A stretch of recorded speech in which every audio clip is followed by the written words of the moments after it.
আমাদের প্রতিবেশী দেশ ভারতের নয়ের হাত রয়েছে,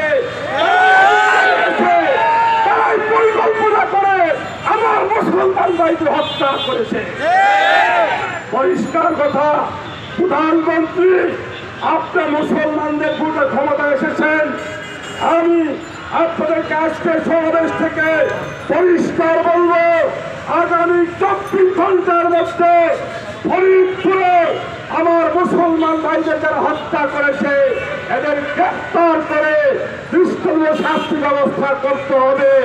অন্যথায় আমরা মনে করব আপনি সরকার প্রধানও এই হামলার সাথে জড়িত রয়েছে, সরকারের লোকজনে হামলা জড়িত রয়েছে আমরা মনে করব। আমরা পত্রিকায় দেখেছি ওই ফরিদপুরে যারা হামলা করেছে তাদের মধ্যে একজন চেয়ারম্যানের নাম আসতেছে, একজন লোকাল মেম্বারের নাম আসতেছে।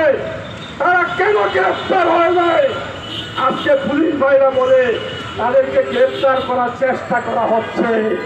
পুলিশ ভাইরা আমাদেরকে বোকা ভাববেন না, আপনারা চেষ্টা করলে 24 ঘন্টার মধ্যে যে এখন গ্রেফতার আপনারা করতে পারেন।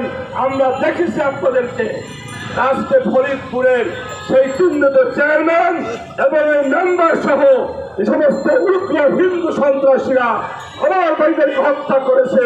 তাদের গ্রেফতার করতে কেন পরিবেশে আপনারা করতেছেন দেশবাসী জানতে চায়। সর্বশেষ কথা, আমাদের দলের মহাসচিব মাহমুদুল হক আজকে 3 বছরের অধিক কারাগারে বন্দী।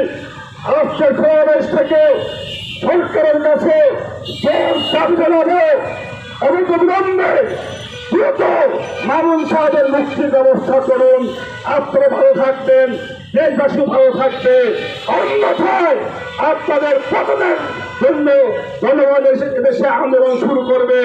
আজকে আমি সবাইকে আজকের প্রোগ্রামে অংশগ্রহণের ধন্যবাদ জানিয়ে আমার বক্তব্য শেষ করছি।